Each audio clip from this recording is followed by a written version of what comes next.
नमस्कार दोस्तों, आज मैं आपको फाल्गुन पूर्णिमा व्रत की कथा सुनाने जा रही हूँ। प्रेम से बोलिए कृष्ण भगवान की जय हो, भोलेनाथ की जय हो।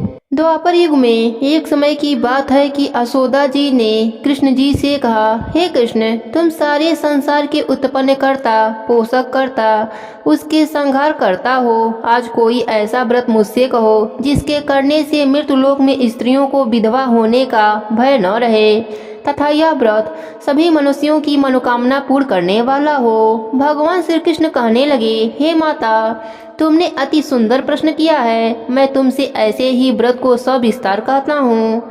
सौभाग्य की प्राप्ति के लिए स्त्रियों को 32 पूर्णिमा का व्रत करना चाहिए।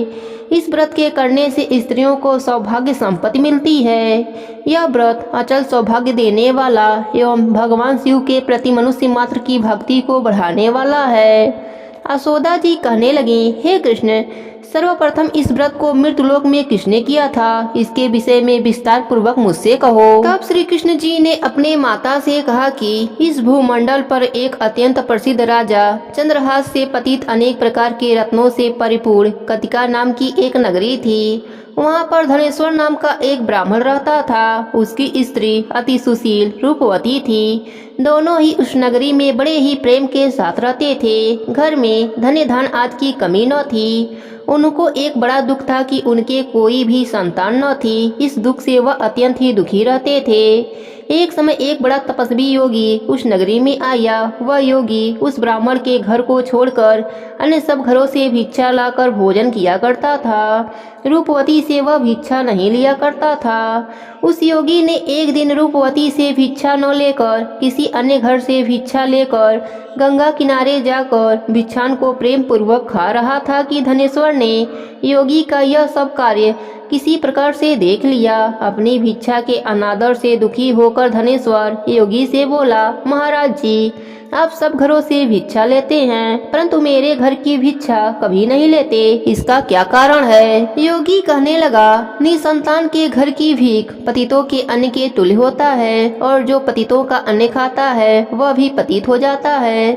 चूंकि तुम निसंतान हो अतः पतित हो जाने के भय से मैं तुम्हारे घर की भिक्षा नहीं लेता हूँ। धनेश्वर यह बात सुनकर अपने मन में बड़ा ही दुखी हुआ और हाथ जोड़कर योगी के पैरों पर गिर पड़ा तथा दुखी भाव से कहने लगा, हे महाराज, यदि ऐसा है तो आप मुझे पुत्र प्राप्ति का उपाय बतलाइए। आप सर्वज्ञ हैं, मुझ पर अवश्य ही यह कृपा कीजिए। धन की मेरे घर में कोई भी कमी नहीं परंतु मैं पुत्र न होने के कारण अत्यंत ही दुखी हूँ। आप मेरे इस दुख का हरण करें, आप समर्थवान हैं। यह सुनकर योगी कहने लगा, हे ब्राह्मण, तुम चंडी की आराधना करो। ब्राह्मण घर आकर उसने अपने पत्नी से सब वृतांत कहा और तप करने वन में चला गया।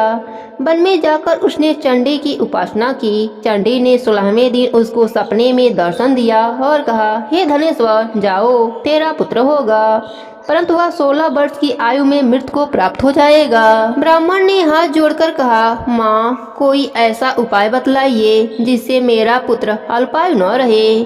तब माता ने कहा, अगर तुम दोनों स्त्री पुरुष 32 पूर्णिमासियों का व्रत विधि पूर्वक करोगे तो वह दीर्घायु होगा।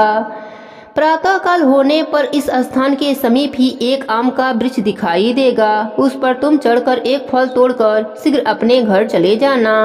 ऋतु स्नान के पश्चात स्वच्छ होकर भोलेनाथ का ध्यान करके उस फल को तेरी स्त्री खा लेगी। तब भोलेनाथ की कृपा से तुम्हारी पत्नी को गर्भ रह जाएगा। इतना कहकर माता अंतर ध्यान हो गईं। जब वह ब्राह्मण प्रातः काल उठा तो उसने उस स्थान के पास ही एक आम का वृक्ष देखा जिस पर एक अत्यंत सुंदर आम का फल लगा हुआ था। उस ब्राह्मण ने उस आम के वृक्ष पर चढ़कर उस फल को तोड़ने का प्रयत्न किया परंतु वृक्ष पर कई बार प्रयत्न करने पर भी वह न चढ़ पाया। तब उस ब्राह्मण को बहुत चिंता हुई और विघ्न विनायक श्री गणेश जी की वंदना करने लगा।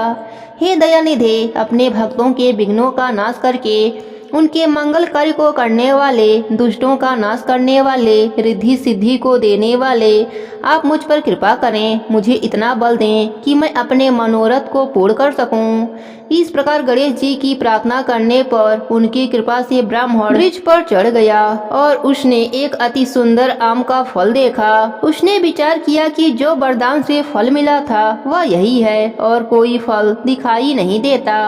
उस ब्राह्मण ने जल्दी से फल को तोड़ा और घर आकर अपने स्त्री को दिया और उसकी स्त्री ने अपने पति के कहे अनुसार उस फल को खा लिया और वह गर्भवती हो गई।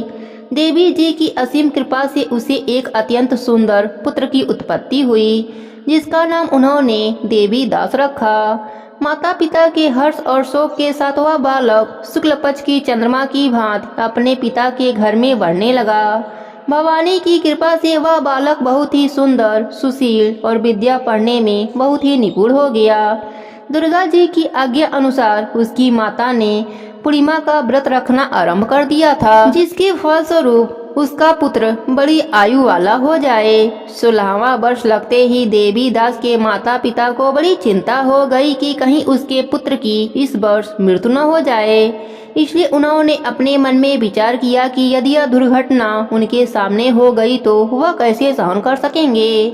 तब उन्होंने देवी दास के मामा को बुलाकर कहा कि देवी दास 1 वर्ष तक काशी में जाकर विद्या अध्ययन करेगा और उसको कभी भी अकेला मत छोड़ना और 1 वर्ष के बाद इसको घर लाना। ब्राह्मण और उसकी पत्नी ने अपने पुत्र की मंगल कामना के लिए दुर्गा माता की आराधना और पूर्णिमा का व्रत करना आरंभ कर दिया था। मामा और भांजे रात्रि बिताने के लिए एक गांव में ठहरे। उस दिन उस गांव में एक ब्राह्मण की अत्यंत सुंदरी गुणवती कन्या का विवाह होने वाला था। संयोगवश होने वाला दूल्हा काना था। यह बात वर के पिता ने छिपा कर रखी थी। उसने जब देवी दास को देखा तो सोचा इसी से कन्या का लग्न करा देता हूँ और विदाई अपने बेटे के साथ करा दूंगा। वह इस बात को लड़के के मामा से कहा। वह तैयार हो गए। देवी दास का विवाह संपन्न हो गया। विवाह कार्य समाप्त होने के बाद भोजन करने वर और वधू बैठे। देवी दास उस कन्या के बारे में सोचकर रोने लगा। कन्या ने रोने का कारण पूछा तो देवी दास ने सारा वृतांत सुना डाला। इस पर कन्या ने कहा, हमारी शादी अग्नि के सामने हुई है। हम आपको ही अपना पति मानते हैं। मैं आपकी ही पत्नी रहूंगी, किसी अन्य की कदापि नहीं। तब देवी दास ने कहा, ऐसा मत कहिए, क्योंकि मेरी आयु बहुत थोड़ी है। मेरे मरने के बाद आपकी क्या गति होगी। परंतु कन्या ढीठ विचारों वाली थी। वह बोली, जो आपकी गति होगी वही मेरी भी गति होगी। हे स्वामी, आप रोना बंद कीजिए और भोजन ग्रहण कर लीजिए। देवी दास जब जाने लगा तो 3 नगों वाली अंगूठी अपने पत्नी को दिया और बोला, हे प्रिय, मैं काशी जा रहा हूँ। और वह काशी चला गया। जब विदाई का वक्त आया तो कन्या ने अपने पिता को सारी बातें बताई। लड़की के पिता ने सब बारातियों को बुलाकर लड़के के पिता को अपमानित करके विदा कर दिया। वह सब आजे बाजे के साथ चले गए। भगवान श्री कृष्ण बोले, हे माता, इस प्रकार देवी दास काशी में पहुंच गया। एक रात्रि एक सर्प उसको डसने आया, परंतु व्रतराज के प्रभाव से उसको काट नहीं पाया, क्योंकि उसकी माता ने कई बार 32 पूर्णिमा का व्रत कर लिया था। जब 1 वर्ष काशी में बीत गया तब देवी दास अपने मामा के साथ घर आने के लिए चल दिया। भगवान शिव ने प्रसन्न होकर उसे लंबी आयु का वरदान दिया। रास्ते में उसी गांव में रुका जहां उसकी शादी हुई थी। लड़की के पिता ने उसको पहचान लिया और बड़े सम्मान से अपने घर ले गए। भगवान श्री कृष्ण जी कहने लगे कि इस प्रकार धनेश्वर 32 पूर्णिमा के व्रत के प्रभाव से पुत्रवान हो गया।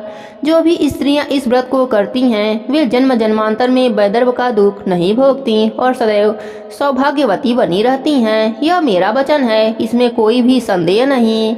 यह व्रत पुत्र पौत्र को देने वाला तथा संपूर्ण मनोकामनाओं को पूर्ण करने वाला है। 32 पूर्णिमाओं के व्रत करने से व्रती की सब प्रकार की इच्छा भोलेनाथ की कृपा से पूर्ण हो जाती है। हे भोलेनाथ, जैसे आपने धनेश्वर को पुत्र शोक नहीं दिया, वैसे ही अपने सभी भक्तों पर अपनी कृपा बनाए रखना। कहानी अधूरी हो तो पूरी करना, पूरी हो तो मान रखना।